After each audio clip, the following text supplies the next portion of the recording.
اخيرا يا جماعه ورسميا ابل اعلنت في WWDC 2026 عن سيري الجديده المبنيه مع جيميناي زي ما قلت لكم قبل كده، وتعالوا نشوف كل جديد في الايفنت.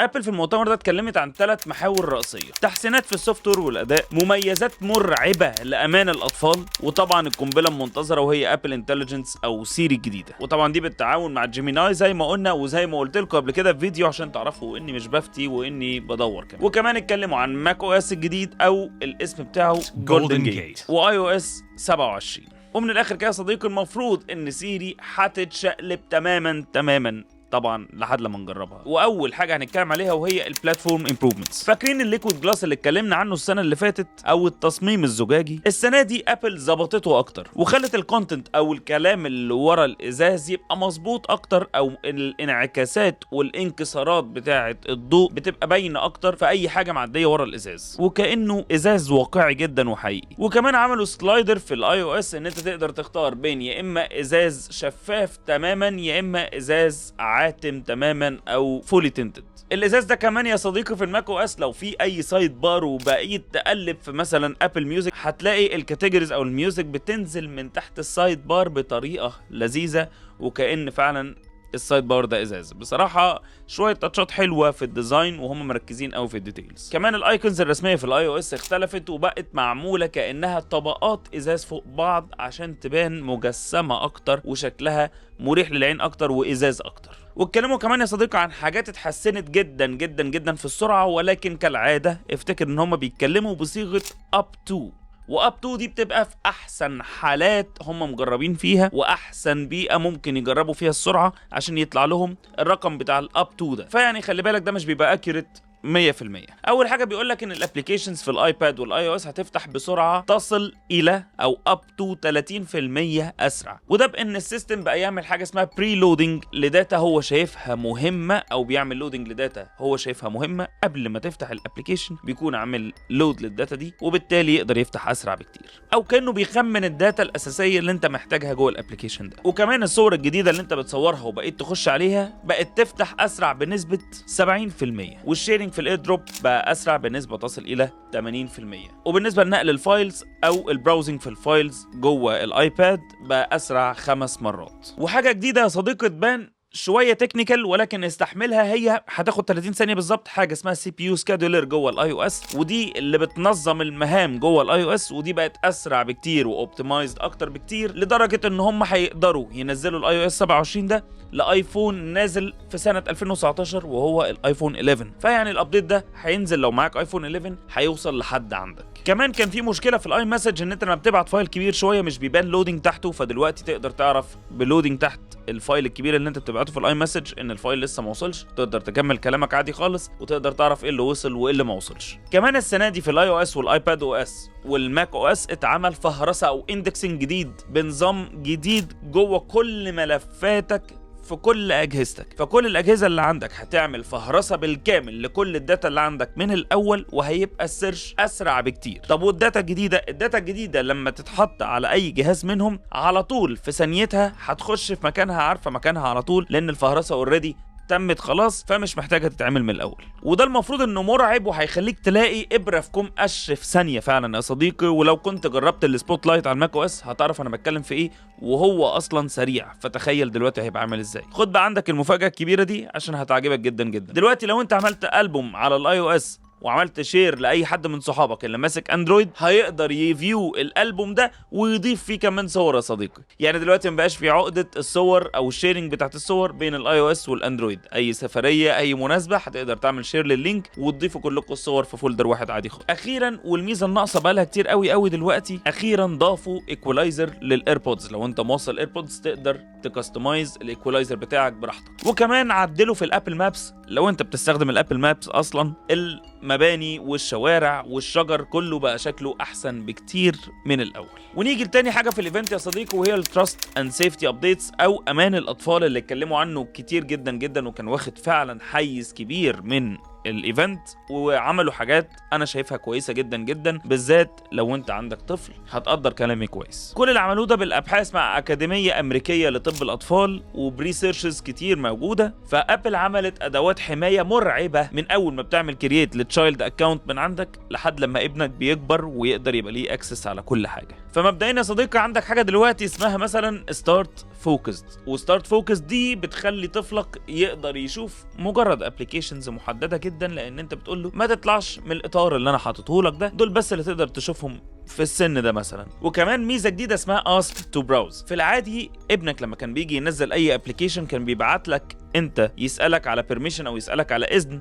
هل انت موافق ابنك ينزل الابلكيشن الفلاني ولا لا. دلوقتي بقت موجوده كمان في البراوزنج، لو هو فاتح اي ويب سايت وحاول يخش على حاجه قبل ما يخش عليها بيبعت لك انت نوتيفيكيشن يقول لك ابنك بيسالك هل ينفع اخش على الويب سايت الفلاني ولا لا. كمان انت تقدر تتحكم في ابنك بيكلم مين، او تختار الكونتاكتس اللي ينفع بس ابنك يكلمهم وما يطلعش بره مثلا الخمسة 6 دول. ولو استقبل اي صورة فيها عري دم او عنف، الايفون لوحده بيقدر يبلر الصورة دي ويقول له ان هنا في مشكلة او الصورة دي فيها حاجة ما ينفعش تشوفها. كمان السكرين تايم اتعاد تقسيمه بالكامل واتقسم ل3 حاجات، وهي الانترتينمنت والجيمنج والسوشيال ميديا. وكل حاجة من دول لوحدها انت تقدر تختار يقعد فيها كام ساعة قبل ما الموبايل يقفل. فمثلا اقدر اقول ان السوشيال ميديا يقعد فيها ساعة، لكن الجيمنج يقعد فيها 2 ساعة، لكن الانترتينمنت 4 ساعات مثلا براحتي. كمان عملوا حركة صايعة جدا جدا جدا وهي السكادولينج. فانت تقدر تقول مثلا من 8 الصبح ل 2 بعد الظهر ابني هيبقى في المدرسة، فما تفتحلوش الابلكيشنز الفلانية، كل دول ما ينفعش يتفتحوا في وقت المدرسة، وبعد وقت المدرسة يقدر يرجع تاني يفتحهم عادي خالص. ونيجي بقى للحاجة اللي انت مستنيها وانا كنت مستنيها وكلنا كنا مستنيينها، وهي سيري الجديدة في ثوبها الجديد المبني على جيميناي مودلز والابل انتليجنس، واللي قالوا فيها ان احنا عملنا دمج بين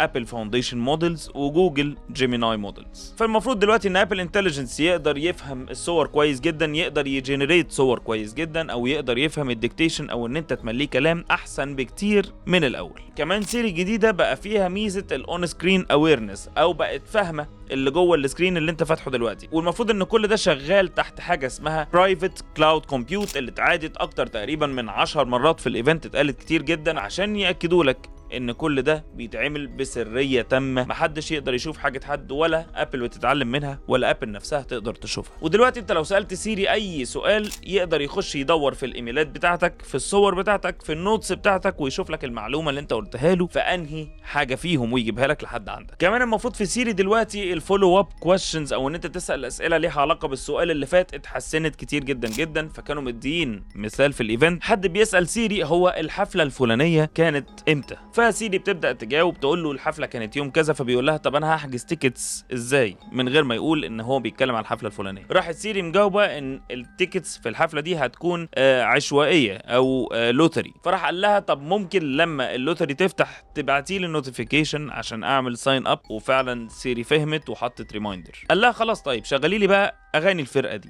راحت داخله على ابل ميوزك ومشغله اغاني للفرقه دي. وكمان لو فتح صوره من جوه الفوتوز وسالت الصوره دي متاخده فين، سيري هتبدا تجاوبك عادي خالص. او لو سالتها مثلا عنوان محمد صاحبي فين، فهتبدا تبص جوه المسجز وتشوف محمد كان باعت لك فعلا اللوكيشن بتاعه قبل كده هو موجود فين، وتبدا تطلع لك اللوكيشن بتاع محمد من المسجات. وخلي بالك ان هي كده ربطت المكان اللي انت كنت بتسال فيه في الصور وربطت مكان محمد صاحبك، وهتحط لك محمد ده انه ستوب في الراوت بتاعك، وتبدا تقول لك يلا ستارت بقى النافيجيشن بتاعك، او ابدا ان انت تروح لمحمد الاول تعدي عليه تاخده وتروح للمكان اللي في الصوره بتاعتك اللي في الفوتوز ده عشان تطلع رحله مثلا. دلوقتي كمان تقدر تعمل معاها كونفرسيشنز اطول واذكى، وتعمل معاها برين ستورم محترم. فتسالها مثلا قولي لي جدول مباريات كاس العالم الجاي، فتلاقي مثلا مباراه برازيل والمغرب، فتقول لها طيب تفتكري لو انا عملت عندي واتش بارتي وجبت اصحابي عندي نتفرج مع الماتش مع بعض مثلا، اعمل لهم اكل ايه مرتبط بالبلدين، فتطلع لك اكلات موجوده في البلد دي والبلد دي، وتعمل لك دمج بينهم او ميرج بينهم، وتعمل لك كوكتيله كفر غلي. وتروح قايل لها طب خلاص شوفي بقى عندك جروب اسمه كذا عند اصحابي ده، بس طبعا ده في الاي مسج مش الواتساب، واعمل لهم انفايت لبيتي يوم الماتش ده. فهتروح جايبه لك الجروب ده، حاطه المسج كلها اللي فيها الاكل والعزومه الكامله فيها ايه وعباره عن ايه والجدول بتاع العزومه، وتبعت للجروب بتاع صحابك اللي انت هتستناهم يوم الماتش. كمان دلوقتي يا صديقي سيري بقت موجوده في كل حته تقريبا، في الماك بوك وفي الايباد وفي الاي او اس وفي كل حاجه. ففي الماك بوك دلوقتي كمان بقى فيه جوه السبوت لايت سيري بقت قاعده جواه، وتقدر تعرف اذا كنت بتعمل سيرش على حاجه جوه السبوت لايت ولا بتكلم سيري، وهتعرف لوحدها وهتبدا تطلع لك الريزلتس بتاعتك. او مثلا ان انت تعمل سيلكت على كام فايل وتروح عامل مثلا مقارنه بين 3 شركات، فتعمل لك جدول كامل فيها المقارنات دي، فتروح مكمل معاهم كونفرسيشن وتقول لها طب شايفه بقى الشركه اللي في النص، ابعتي لي ميل بروفيشنال ليهم ان انا خلاص قبلت بالاوفر بتاعهم وان انا عايز الشركه اللي في النص دي فعلا. كمان اي محادثات مع سيري دلوقتي بتبقى سيفد جوه ابلكيشن سيري اللي موجود على موبايل، ايباد، ماك بوك، وتقدر تشوفهم اكروس كل اجهزتك، كلهم موجودين على حسابك بتاع الاي كلاود، المفروض بشكل سري تماما محدش يقدر يشوفه. ولكن الصايع هنا يا صديقي كان التحديث بصراحه بتاع فيجن برو، بعيدا عن ان ولا هي معايا ولا معاك. دلوقتي انت لو لابس النضاره الفيجن برو هتشوف دلوقتي قدامك سيري عباره عن كوره 3D لها جامد جدا جدا، ومجرد ما تبص لها وانت لابس النضاره كده يا صديقي هتبدا تسمعك عادي خالص. او كمان تبص مثلا على جزمه وانت لابس الفيجن برو جزمتك، وتقول لفيجن برو هي الجزمه دي هتكفي جوه الشنطه اللي انا وريتها لك، فسيري ترد عليك وتقول لك الشنطه بتاعتك الساعه بتاعتها مثلا 30 لتر، فهتقدر تشيل الجزمه بتاعتك عادي خالص. ونيجي بقى يا صديقي للتغييرات بتاعت سيري اللي جوه سفاري. دلوقتي مثلا التابز اللي بتبقى مفتوحه فوق تقدر تعمل لها جروبنج، وده طبيعي جدا في اي براوزر، ولكن اللي هم عملوه زياده ان انت باستخدام سيري تقدر تعمل الجروبس دي اسهل بكتير. سيري اللي تعملها لك بمجرد انها تشوف ايه مفتوح في كل تاب وتعمل لها جروب لوحدها. والاصيع يا صديقي بصراحه هنا واللي عجبني جدا ان انت تقدر تقول لسيري تاخد مكانك مثلا في صفحه معينه، شوف يا سيري هنا الجزمه الفلانيه اللي انا بعمل لها ريفرش كل شويه، اعمل لي ريفرش بالنيابه عني، ولما السعر يوصل مثلا ل 10 جنيه بدل 20 جنيه ابعتي لي نوتيفيكيشن قولي لي ان السعر نزل، وتقدر بالنيابه عنك تفضل تعمل ريفرش لحد لما السعر يوصل للي انت عايزه يا صديقي، وتبعت لك نوتيفيكيشن تقول لك تمام خش انت كمل. كمان عندك في الموبايل دلوقتي ان انت تقدر توجه الكاميرا على اي حاجه وتسال مثلا الطبق ده فيه كام سعره حراريه، او كمان تصور فاتوره وانت قاعد في كافيه كده وتقول لسيري قسمي لي الفاتوره دي عليا انا واصحابي، وتبدا تقسمهم باستخدام ابل كاش. وتخيل دلوقتي يا صديقي كمان لو انت بتكلم مثلا شركه طيران، وشركه الطيران دي انت كنت حاجز معاها تيكت بس بتكلم الشركه تتاكد من حاجه معينه، سيري دلوقتي تقدر تفهم ان انت بتكلم شركه الطيران دي وتروح مطلعه لك على الشاشه على طول التذكره اللي انت حاجزها، عشان وانت بتكلمهم تبقى شايف الديتيلز اللي انت محتاج تقولها لهم او تمليها لهم في التليفون. عملوا حركه جديده ولذيذه ممكن شويه تحسن شكل النوتيفيكيشنز في الاي او اس، وهي الكونتينيوس نوتيفيكيشن. فبدل مثلا ما انت طالب اوردر، فلما الاوردر يبدا يجهز يبعت لك نوتيفيكيشن، الاوردر خرج للتوصيل تبقى نوتيفيكيشن ثانيه، والاوردر وصل تبقى نوتيفيكيشن ثالثه، لا هيتجمعوا كلهم في نفس النوتيفيكيشن ويبدا يتعمل لها ابديت اول باول في نفس البانر بتاع النوتيفيكيشن ده، مش محتاج يبعت لك واحده جديده. الميزه اللي جايه دي يا صديقي صايعه جدا جدا للي ما بيعرفش يستخدم الشورت كاتس، وانا دايما بحب استخدم شورت كاتس كتير جدا. ودلوقتي سيري عامله لك حركه عبقريه ان انت ينفع بس تقول لها سيري اعملي لي شورت كات، بتقول مثلا لما انا امشي من الشغل بتاعي ابعتي لمراتي قولي لها انا مكاني فين وهوصل بعد قد ايه، فتبدا تعمل لك كل ده وتشوف باستخدام المابس كل مره وانت ماشي من الشغل هيبقى قدامك قد ايه بالظبط عشان المرور والزحمه، وتروح بعتها لمراتك الاستيميشن فاضل لك قد ايه وتروح. بصراحه صايعه جدا جدا من سيري، ولكن مش صايع عليك كراجل ان انت تعمل الحركه دي. كمان ايمج بلاي جراوند بيقولوا انها اتحسنت كتير بدل العك اللي كان معمول، انها تقدر دلوقتي تولد صور احترافيه او صور رياليستيك جدا وواقعيه جدا، او كمان ان انت تedit حته معينه في الصوره بس بان انت بتعمل هايلايت كده بصباعك عليها وتقول لها خلي مثلا الكيكه دي فيها شمعه بدل ما كانت ما فيهاش شمعه، فتروح محسنه الحته دي بس جوه الصوره كلها. ونيجي لاخر حاجه في الايفنت واقوى حاجه في الايفنت واللي انا كنت مستنيها بصراحه يا صديقي، لان كل الشركات بقت سابقه ابل فيها، وهي الايديتنج بتاع الصور باستخدام الاي اي. في الابديت ده ضافوا تابه جديده كده اللي هي بدل الكلين اب اللي كانت موجوده اوريدي، لا خلوا التابه دي جواها كلين اب وحاجتين تانيين اكستند وريفريم. كلين اب هي المعروفه اللي احنا كنا بنستخدمها، بس بقت تفهم اكتر دلوقتي حاجات كومبلكس او صور معقده اكتر من الاول. وبالنسبه لاكستند اكيد انتوا سمعتوها في الاندرويد كتير، انه يكون عندك مثلا صوره انت واخدها بس كانت ضيقه شويه قريبه من وش مثلا الشخص، فتوسعها شويه فالاي اي يكمل لك الصوره دي ويطلعها لك من غير ما يغير وش البني ادم او الشكل اللي في النص ده، ودي طبيعيه. ولكن الصايعه جدا هي اللي جايه الريفريمنج. ايه بقى الريفريمنج يا صديقي؟ لو انت ما كنتش جربت قبل كده في تليفونك الايفون ان انت تعمل سبيشال سين، فممكن تخش تجربها دلوقتي في الفوتوز، هتلاقي ان انت ينفع تحرك الموبايل والصوره تبدا تتحرك معاك. ففي السبيشال ريفريمنج حاجه شبه كده شويه. باستخدام السبيشال موديل ده بتقدر تحرك الزاويه اللي انت كنت واخد منها الصوره. فانت تفتكر مثلا ما كنتش واخد الصوره دي بشكل كويس او الفريم بتاعك ما كانش مظبوط، فتبدا تحرك الزاويه بتاعت الصوره وانت محافظ على شكل الاوبجكت اللي انت مصوره. وهتبدا تلاحظ ان باقي الصوره معمول له بلور لحد لما تخلص الايديت وتضغط ريفريم. ومجرد ما تدوس ريفريم خلاص كده كل حاجه كان معمول لها بلور هتبدا يتعمل لها جنريت بالذكاء الاصطناعي وتطلع بيرفكت. والحلو هنا ان هو مش بيجنريت حاجه جوه الصوره، فمش هيبوظ لك مثلا وش البني ادم اللي انت مصوره، هو بس هيجنريت الفريم بتاع الصوره اللي كان معمول له بلور. بصراحه صديقي دي من اكتر الفيتشرز اللي انا متحمس اجربها في سيري الجديده، فقول لي انت كمان ايه اكتر حاجه متحمس تجربها في الفيتشرز الجديده اللي احنا اتكلمنا عنها. واخيرا يا صديقي وليس اخيرا، لو انت ما كنتش شفت فيديو ليه في حاجات ممنوع اخدها سكرين شوت في الاندرويد بس ينفع اخدها في الايفون، فما تنساش تشوف الفيديو ده. ولو ما شفتش اخر جديد في جوجل اي او ايفنت فبرضه ما تنساش تشوف الفيديو ده، واكيد اللايك والشير والسبسكرايب، واكيد كمان واشوفكم في فيديو جديد.